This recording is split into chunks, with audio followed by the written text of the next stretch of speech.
It's worked. Yawara is going to split off and do the same here with the Manta Illusions. Mel is looking to do the same trouble. The Manta start farming up some Ancients here if he can't find anyone else. Might just start farming up some Ancients here if he can't find anyone else. They're going to find MSS. It's a good little Dragon Tail. Setting up for the Gold Feet as well. MSS. Good little Dragon Tail. Setting up for the Gold Feet as well. MSS is dead. There's no chance. Quincy crew is leaving him to die. But in the top lane, then they cancel Yawar's TP and they will accomplish it as Thompson sets up the sharpshooter. Yawar's been slowed. They buy back for this just to be able to save Yawar just in case. In fact, they might want to engage Yawar. There's a Hex onto Seb in the river here. Quinn with the Blink Lasso at the ready, but he's holding off. You know Sox is nearby with the Blink and Dragon Tail at the ready here. So they would have to really play that carefully. Seb, of course, has the Lotus Orb at the ready, and we've seen some pretty nice Lotus Orb plays here from Seb 2 days ago when we last saw him here on the B stream. That Timber was incredible. I mean, I don't know, he has some crazy reflexes on that Lotus Orb. Some people tell you, oh, once you reach a certain age, you don't longer have reflexes, and Seb just hold my orb, please. What do you have to reflect this game? The Hex and the Air Spike. Actually, Air Spike particularly. Air Spike, Lasso, of course. Lasso, Lasso too. Yep. And the Dispel pretty useful against the Gale, especially if you need to get rid of that Vessel debuff, which might be relevant here considering that Naga Siren, our Sumel Hassan brother, is going for that Heart of Tarask himself. Next item. Still hasn't committed for anything quite yet, so he still has the option to change it. Thompson just split pushing top lane. He's even got a Tinker Ward to cover himself here. Okay. They don't want this tower to follow. They don't want to give any more map control to OG. But OG themselves are just looking for a different objective. It's Roshan instead. With the Naga, this Roshan is actually kind of easy. Yeah, and Quincy actually, crew interrupted. Quincy are still hunting for a squirrel up top lane. They might not know. They've used Rocket Flare up top, and OG know about it, so I think they're just everyone into the Roche pit right now. Here comes the second Rocket Flare. I don't think it'll be fast enough here to stop them, as it would seem that they've just been hoodwinked by the squirrel. Thompson. He was getting their attention top lane. In the meantime, OG will head right into the Roche pit. Oh no. That does not feel good for Quincy. Of course, Seb. Where's the spray? Where's the Are You Offended spray? It's the right time to use it. And this took a pretty free Aegis here. And Quincy crew will now struggle to take the next fight. I mean, they can still do it, mind you. But a part of them is like, should we really fight into the Aegis? The answer is yes. It's a resounding yes. They smoke and go for a fight. It's another bait smoke with the Wraithing, it seems like. They go for a pickoff instead as they divide themselves. Quinn, Flame Break won't hit anything. He wants to stop Sox's TP. In comes SVG. There's a lasso. I don't think they even need it. They want some fried fish for dinner, and they're gonna find it. Yep, now they can make some Dragon Scale tipped arrows for the anime later on. They may end up needing these. They might. Oh, he's destroyed. No chance here. He actually even used the BKB as the Ice Blast hit. They want to avenge that, but I don't think they have the resources to do so. It's just two supports. Pretend like there's someone bigger behind them. Thompson showcasing that boomerang. Great, actually, combo with the Ice Blast as it increases that damage you receive. Yeah, it's such a nice Aghanim Scepter, actually. Just really amping all of that damage that you end up taking. And of course, with all this burst, even if, I mean, I guess the only count to this is going to be the Aeon Discs eventually. Yes. Quincy, though, in the meantime, are going to be a little bit disappointed to have, revealed the Batrider BKB in such fashion. Unfortunately, didn't really last long. I only knew he used it because of the sound. Yep. I mean, the other counter is also BKBs, right? That's another option, which we are still starting to see. Like, we have a BKB on the way for Lelis, Quinn already has his own, and the Wraithing already has his own as well. So, Yawar still a 9-second BKB on top of that. It's not too bad. I think the Hunter Boomerang is strong, don't get me wrong, but I think there's ways to deal with it. Eventually, we might see a Lotus Orb, as it seems like Lelis is concentrating on being a bit of a utility Veno here. I think it's the best way to flex a Veno that hasn't been able to dominate the early game. Ice Blast, once again, looking to set up for a kill onto Lelis this time, as they will connect. Also scouting MSS there with the projectile, but they won't be able to... Oh, maybe they will, actually. Sumail, with the heart completed and Aegis in hand, might look to go for a bit of a dive as he cuts the wave. TPs are coming, though, as they look to reinforce. Sox on the high ground, ready with the blink, as there's going to be the Gale onto one. Great stun, though, catching Sumail as he's trapped inside the cogs with all of his illusions. Lelis still alive as they find the right one with Yawar's stun, punching his brother in the face, but here comes Seb to secure the kill there with the Reaper Scythe onto Lelis. Sumail trying to escape, but Fingered will fall here. As now even Thompson scouted in the trees. Of course, nothing stops the sharpshooter, but he couldn't actually turn. There goes Thompson, killed off. Now as Yawar pops the BKB, another stun onto his brother. Saksa, in the meantime, is going to be saved. As Sumail looking to refet this fight with the Song of the Siren. no, they seem to want to retreat now because look, Quinn still has his BKB. They're actually going for poor Seb. But Sumail's trying to kill the enemy carrier. Yawar's out of mana. He couldn't use his magic stick in time. The dragon still stopped him. And he's going to fall. Yawar. He actually just got that shard. Oh, he just did. bought that shard after that fight. Yeah. He's like, well, should have had this before. Sumail going for more. Lelis is the target. He's been ensnared. We still have Diffusal as well, so this is going to be a dieback for Lelis. Yeah, that was indeed very costly. Seb is making a good usage of the the Necrovos voice lines here in this game. Rough fight there for Quincy at the end of the day. Started off real nice, especially as they are able to get rid of this Aegis. Unfortunately for them, it just, at the end of the day, Sumail is just way too tanky then on his second life, as you do end up committing quite a few resources. The BKB, although it's a good one out from Yawar, means he doesn't have BKB at ready for what's coming next, and the rest of his team, stuck in the Song of the Siren, you know, aren't able to help him during that duration. So it was a great job canceling that long duration BKB using the Song of the Siren from Sumail. Yep. I agree. I think that was a very well put song, and even the Dragon Tilt towards the end I think was also crucial. I mentioned it, but he had a magic stick ready just to be able to try to survive that. You know, the magic stick plus if you're lucky with the hits and whatever, you had the last bit of mana, maybe you could have made it out with a reincarnation. Bottom, they're hunting Thompson again into the trees. Quinn actually used BKB for this. And Thompson looking to try and TP. There's no lasso. But hookshot is going to be there in time. LOA has the Hex at the ready and the finger. You got the squirrel. Sometimes you go, is the finger really worth it? But since Thompson keeps getting away from these fights, they're just done. Thompson is attacking them mentally. They had to search for him in the top lane after a while, and now they're just dead set on killing him every single time they see him. But Thompson has done his job properly. He's creating a massive amount of space for Sumail. Sumail, who's playing a Naga, is a great... Oh, he missed the Elven Tunic. Oh, in fact, Thompson saw it. That's why Thompson's dead, so he can coach his team. And Sumail, he knows he has a good core-to-core matchup. He knows the Batrider will eventually fall off. Well, he's also already starting to fall off. The Veno can't deal with him either. So Thompson's only role here is to create space for him, and Sumail will gladly carry this 4-protect-1. And so far, it's been working out. Game 1 of the Hassan Bowl, I would say Sumail is, well, with what, 4K more net worth than his older brother, pardon me. He's so far in a good position here. Just about to finish off the butterfly here and another 800 or so gold, as he will throw the ensnare. Seb nearby. Of course, the Radiance debuff is making them a bit more annoying. Quinn is able to pick off Saksa in the meantime, but there goes the first life. Ice Blast now being set up for the second one. He will get off the BKB. A hook shot from behind, out from MSS to try and reset this fight. Quinn has BOT'd in, but does not have the lasso. He used that for the kill onto the DK up top lane. Quincy are just going to look to retreat and wait out this reincarnation duration. Yep, it is level 3 reincarnation. It's only 40 seconds. This time you have a shard, so it's guaranteed every single time, right? So you've covered all bases now. Maybe with Assault Grass, you'll be able to fight it more consistently. There's LOA now with his shard, speaking of those, by the way. Yeah. I'd argue the time is kind of running out here for Quincy, especially once the butterfly comes out for Sumail. You'll have to build an MKB for Yawar to even catch up to that butterfly. It's going to be very tough here.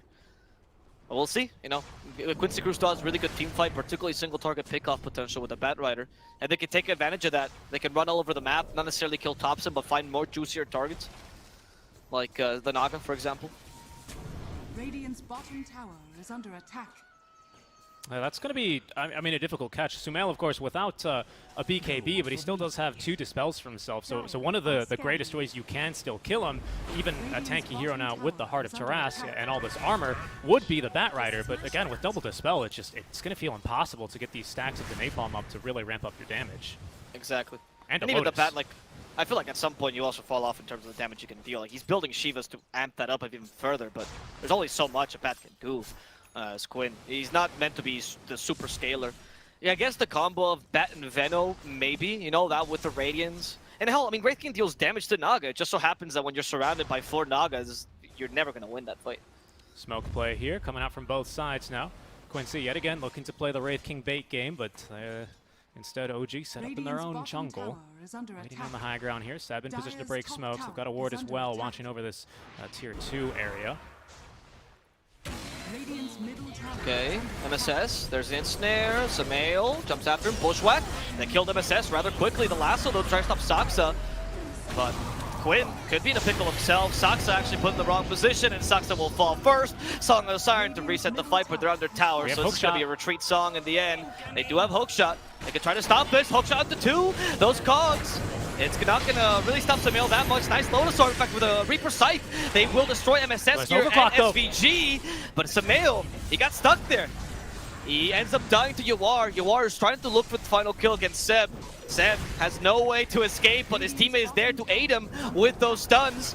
The first death here on Yawar, as Seb is looking for the kill on Quinn. He sees it as quite juicy, and Hoodwink, this time alive, can actually help his team. Seb will die for this. Yawar, knowing he's not afraid of anything, will finish off No Tail, but can't catch up to the Hoodwink in time. Quincy crew will actually hold their own in a really good team fight there, and take them 4 for only 3 of their own. Yeah, 4, because the dieback there on the Clockwork, I would argue. But what what a way to reveal that Aghanim Scepter. Like I said in the draft, this is normally what you rush on the position for Clockwork, and that's exactly the reason you do it. Sumail out of position once, and then he's just going to be perma-stunned into his death. His team zoned out by those cogs after a great buyback into the hook shot. That's just always such a threat, because you can hook shot in from outside of the Song of the Siren range, as we saw. Made it just impossible for OG to cleanly back away, despite having one of the best disengage tools in the entire game. I think that's why the rush of the overclock, right? He just knew this from the get-go. In fact, I think not just the hook shot to deal with the Naga, but also a way to deal with the Necro, who had to buy 4-step just to deal with this. And the cogs are still an impassable obstacle here for the poor Necro, who's incredibly slow. And managed to turn this team fight around really nicely by separating Sumail from his teammates, and then the song didn't feel as impactful. Sumail might want to consider at some point going for the Ags to cancel those BKBs or even turn that into a fight afterwards. We'll see. But that's definitely a late game core item. For now, it's BKB, so he can't get stuck again. Yeah, initially a really nice aggressive dive out from the likes of OG as well. But it's really the buyback on the Clockwork that turns this one around. You can see, like, as soon as that buyback comes through, Song is very quick to come out, but they just know that they can't just start TPing away straight away. That's simply not an option for them here. And yeah, just dividing and conquering. Seb unable to apply the Lotus to save his ally, and that's going to be Sumail taking a pretty costly death here. Okay, the Dragonet. Oh, Yawar. Yeah, this smoke is not going to work. Nice bushwhack, but Yawar is definitely not the target you want to go for. So you're going to smoke up again. Seb might be a good jump. Instead, they're going to look for these backliners. Fortunately for them, OG are retreating and covering their backliners pretty darn nicely. Good flank by Quincy. On the BKB, trying to burst through Seb. He's going to get the 4-staff, and now both the Ghost form away to make sure he can survive. Root will hold down Lelis for a while. Seb looking to now reinitiate. Lelis popping the BKB, looking to zone away the Necro, though, for now. As Sumail fighting these skeletons will not be able to get his way up back into the triangle. Yeah, those skeletons, a little bit annoying. The zombies even more annoying. And if you combine them, it's the worst. Zombie skeletons, they come back. No song. Quincy crew, they're trying to reposition back to the high ground now. Because, I mean, they were in the enemy triangle, but it's a bit dangerous to be there. Yeah. You know, that ward from OG that's near the high ground in the mid lane that's not going to expire actually played it against them because they weren't expecting the smoke from there. Up play, they take the outpost now. You still have a Clockwork with hookshot. You can interrupt this even if you don't want to fight this. We don't have Lasso, we don't have BKB. We've got BKB for Quinn, though. He held onto it during that fight. Oh, Thompson looking for some sneaky bushwhacks. Not going to find them, though, just yet. It seems like the Roshan is just going to fall. Oh, Quincy, are they going to interrupt this? Look at all the illusions trying to block the hookshot. And in fact, they're going to find a fight here. Hookshot, then it goes directly for Saksa, but he already got what he wanted, the kill in SPG. Quinn trying to go in and stop Thompson, but they've lost both of their supports. Quincy crew, Thompson just have to buy it back on SVG. Sumail finishes off the Roshan, so it's going to be Quincy crew losing the objective. And both supports on top of that. SVG had to buy back just for this. Thompson TP'd out of it. Thompson TP'd to the tier 1 in the middle of that fight. The line blinked right up into his face, and I didn't see if he's... I guess LOA must have not had stuns, but he just knew there was no lasso, so even though the Bat Rider was right on top of him, he just TP's to the tier 1, and he's right back in the fight anyway, thanks to the Scurry charges. Pretty insane. Thompson's been everywhere. He stops the gank up top. Proceeds to join the fight here. Somehow, for some reason, he's the one leading the fight, despite the fact that he's quite the glass cannon. Saksa, though, has been a crucial force here as he's been initiating every single fight. Even in the fight in the triangle, he actually flanked them, which stopped Quincy crew from advancing forward. Very well done, honestly. Who took a shard, by the way?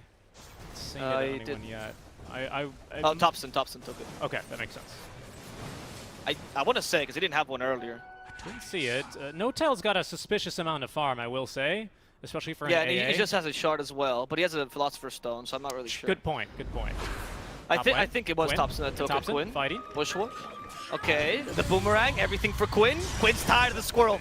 Die, he says. Burn! Let's have squirrel for dinner, but Quinn sees an ally. Dragons don't burn as easily. Nice There's blast. no point in following that up. Quinn will be able to get away, though, from the Ice Blast. Again, really good guesses by No-Tail. It just so happens that Quinn has the mobility items to get him away. Yeah, I'm just watching this replay now over from that last little engagement. Hookshot having to be used there just to try and counter-initiate, maybe save the first life of Yawar. It means that they didn't have it to contest Roche, so that's why Sumail's not in this fight. But yeah, Thompson just realizing LOA didn't have a stun for me. There's no way that Lasso's off cooldown. I'm just going to TP to the tier 1 tower. And he just lives through a 4-second TP while the Bat Rider's just trying to burn him alive.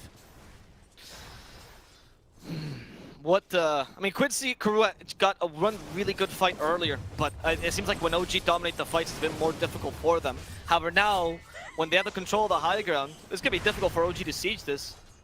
With the Naga, they just do the endless siege of the Naga illusions, but they can't really go up to the high ground without the fear of the double cogs, double hookshot. Yeah, because you do have good save, but with MSS now having that overclock available, Quinn can basically just abduct someone into your base. MSS is going to be able to stop any, reinforcements from saving them. LOA as well, ready to counter-initiate. And can, of course, can handle with the illusion push that Naga's going to be bringing. Setting up Vision top lane. Once again, it's a squirrel hunting party here. At least that's what they're hoping for with these Nature's Prophets or Tinker Wards.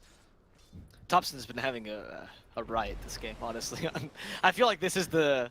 Like, now that I see him play the Hoodwink, I've seen it once before, but it just feels like so much his hero. Constantly bamboozles players, just creates space like crazy, can recover really easily even if he dies a bunch because of the farming abilities Hoodwink has. And he's tanky, too. I mean, a lot of this does come from the Minotaur Horn, but he's got a Kaya and Sanj. He's got power treads. Okay. Yawar?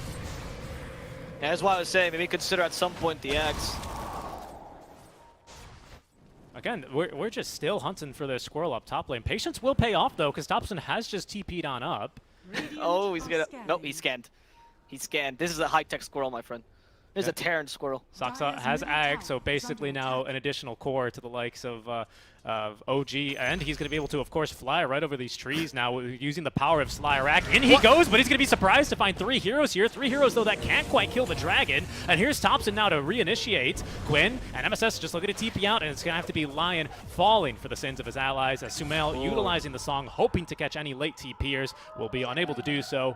And that's just going to be the Lion dead. I believe that is a dieback, though. Yeah, it looks like it for LOA. Yep. 80 seconds without the song kind of sucks, but I guess 80 seconds without the Lion is evened out. I don't think you can push high ground just yet, though, even if you kill the Lion, because the song is too useful a tool. By the way, Sumail picked up an Illusion Escape. He's got Swift Blink now. Yes. It's absurd. I mean, the Illusion Escape for a Naga, it's Naga or Spectre probably the best heroes to use this, honestly. Yep. Sushka Spectre with that plus, 34% Haunt Illusion talent already. Yeah. And Naga has the +1 Mirror Image Illusion, and now the extra Illusion for Illusion Escape. Look at this push. Goodness. Oh no, so many Nagas. Yawar was already having a headache with 1. Yeah. It was 6. And the reason we're seeing this now is because we don't have the Lion. Lion is the way to stop this from happening. Yes, it's true. What else will you do if you can't suck the illusions? They even vesseled the illusions just to make sure they could get the tower. Or sorry, Guardian Greaves, my bad. Guardian Greaves him, yeah. Okay, Sumail, okay, Lasso, nice Lotus Sword, and again by Seb, we talked about this earlier, and then with the Lasso plus the Ice Blast, they're gonna be able to finish off Quinn. He was not expecting that. Seb too quick on the draw. There's the overclock. Sess is just not gonna be able to find anything here. 80 seconds now without Quinn. Once again, Seb just way too fast. Quinn finds himself just basically stunned and instantly killed even through his BKB. There's now the MKB delivered, but mid lane of Barracks already down and out. Oh. Thompson. Look at those. Oh.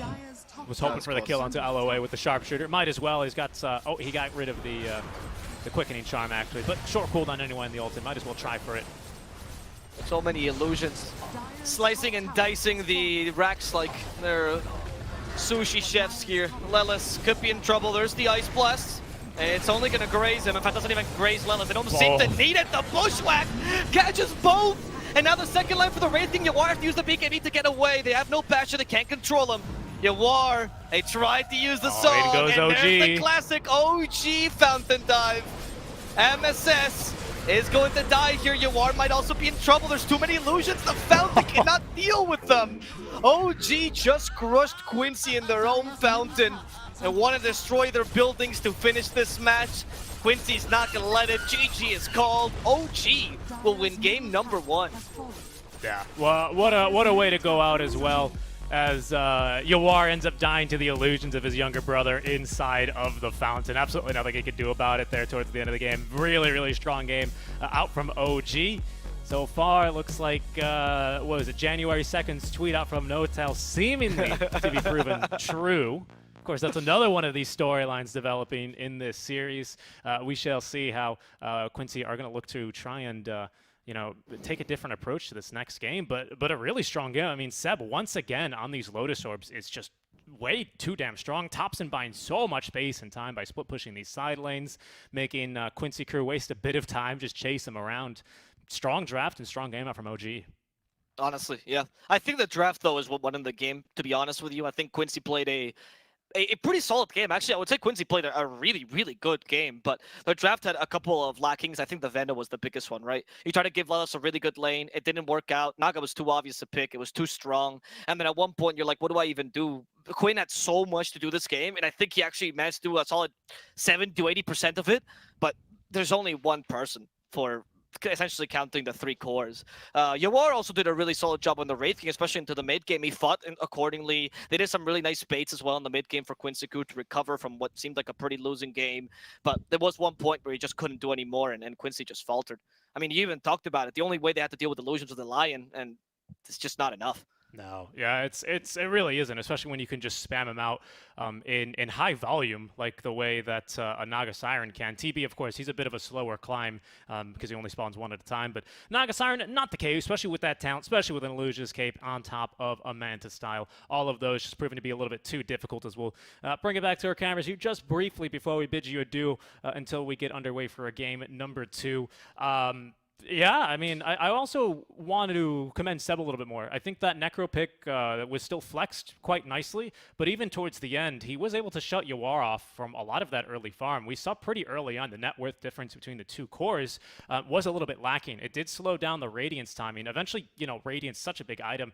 Yawar was still able to join it and get one of the really nice fights that Quincy Crew were able to win underneath his belt. But again, Topson just immediately back to split pushing lanes. Sumail just farming 24/7, and it's just a bit too much at the end of the day for Quincy to deal with.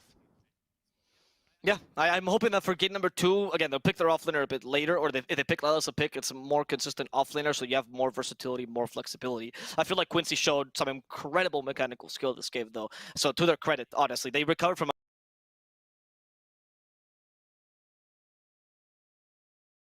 really bad situation, from a draft that was difficult and I think a bit lost, not gonna lie. And they did a really good job of playing from behind, which is something that usually Quincy Crew struggles with. And I'm seeing growth, I'm seeing progress on this team. I'm excited for game number 2 with a bit of a more more solid drafting pattern. I think they can really take OG for a ride here. Absolutely. You guys are watching the Hassan Bowl on the B stream for the ESL 1 Summer 2021 main event, powered by Intel. Seeking Strike and Alpha Plus on the call. We'll be back with you after a short break.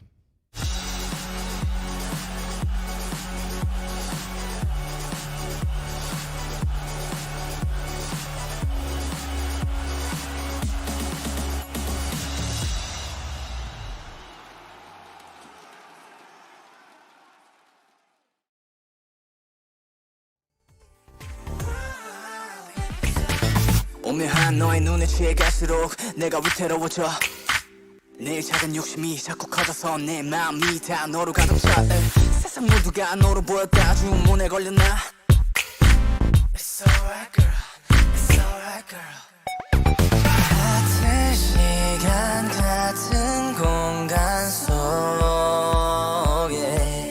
들어갈게 네가 있는 그 영화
me dance. You make my heart beat super fast. Stop what you're doing. Get in the moment. Yeah, you can do it. Stop what you're doing. Get in the moment. Yeah, you can do it. Stop what you're doing. Get in the moment. Yeah, you can do it. Stop what you're doing. Get in the moment.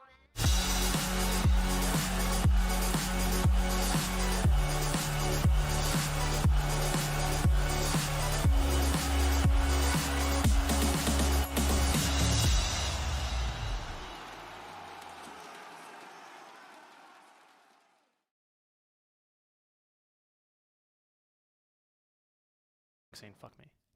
Hello everyone, welcome back to the ESL 1 Summer 2021 main event powered by Intel. Elimination match on the line here for both of these two teams. OG taking game number 1 over Quincy Crew, Seek and Strike and Ava Plus here on the call with you guys. Thank you so much for tuning in to the B stream. How's it going over there, Ava? Excited. I got some time to apply sunscreen before game number 2, both in preparation for the insane sunlight that we get in summer, and also for the up and coming no-tell tweet.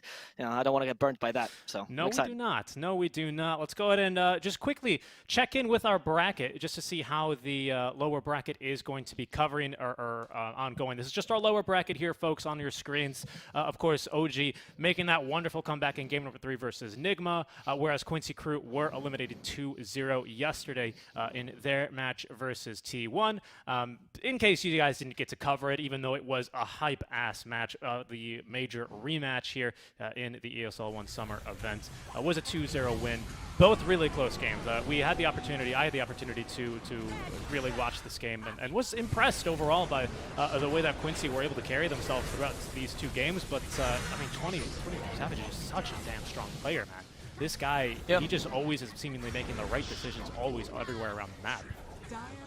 Yeah, I mean, when he plays, the heroes he's confident on is so difficult to ever shut him down completely. That's one of the difficulties, and I feel like his style is versatile. It depends on the hero he plays, of course, but he does, like, some carries will like to farm, some carries will like to fight, and 23 Savage has a kind of mix of both, a very healthy mix of both, so I don't think there's any shame in Quincy Crew losing to them. T1 is looking powerful right now. Oh. I mean, they took the DK4 as well as an idea, which they were the first ones to... I know 1437 says that NA runs it, but the first time I ever saw that hero was on GeekFam, which is the old D1 roster. Yeah.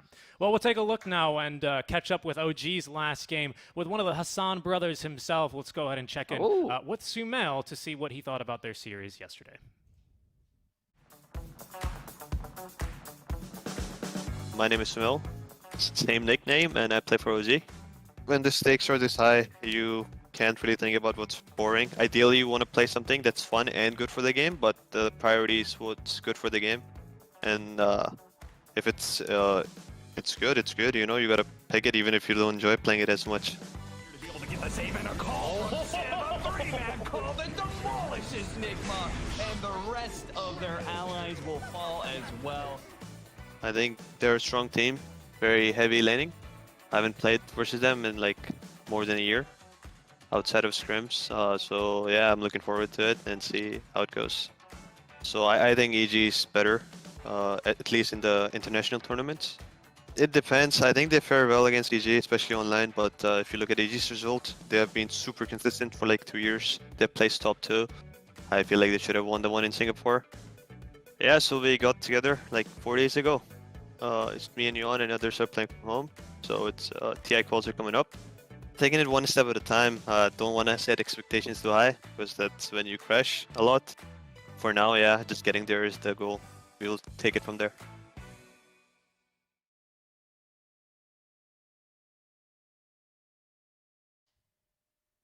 Shout out to our content team for being able to snag an interview with Sumail after their match yesterday versus Nigma. And, well, now it's going to be back to the Hassan Bowl here. It's going to be the usurper, that is the older brother, trying to take down the king. We'll see if they can get it done here as we get underway for our draft in game number 2. I like these storylines. The Hassan Bowl from American football to Game of Thrones. These guys cover so many genres. And Quincy Crew, they saw last game like, you know what? I do like that combo. I agree. And they start with, like I said, I think one of the strongest starts in Dota 2 right now, the Dragon Knight Hoodwink. Since now there's the first two picks, I can get to explain this a bit more. If you already know, just follow along. So the reason why these two picks work so well is because the Dragon Knight offers some really simple catch, which sets up for Hoodwink's insane amount of damage, so you can go for easy pickoffs. But Dragon Knight brings that tower push that allows you to catch even further and even more dangerous areas. Because Dragon Knight is a tank, he can actually tank for Hoodwink most of the time in these situations. So you're able to go really far, take good objectives, and pretty much kill anyone on the map. And on top of that, Hoodwink brings some really nice dead lane control that Dragon Knight sometimes lacks because he doesn't have that kind of... he's really tanky, but he doesn't have a great escape. So if you catch him in the wrong position, you'll die. And Hoodwink can supplement for that. So while Dragon Knight brings the offensive potential when it comes to push, Hoodwink brings a bit more defensive potential. And when it comes to killing, Dragon Knight's more the offensive and Hoodwink is the defensive and the damage. Such a good combo. Very, very strong. Now I'm considering where OG are going to be looking to lane this Axe or how they're going to be looking to play it. During their win yesterday, ILTW, the Giga Chad he is, made some really impressive plays on the Axe himself, nearly landing a double dunk onto a couple of heroes. Shut down by Sumail, though. Again, the reaction time on the King just a little bit too good for that, and ended up winning the game. But they definitely saw the strength of the Axe carry because as soon as they fought, they took a fight right around the 21-minute mark, and they just got completely crushed. That was Nigma all of a sudden seizing control of the game. What was the cause of that? Well, of course, it was going to be the Axe shard, right? That thing is just still ridiculously strong, even if it in its nerfed form. And the Axe plus Phoenix is always a solid combination, right? Any sort of catch with Phoenix is nice. I think one of the strengths of the Axe Phoenix, which is actually very similar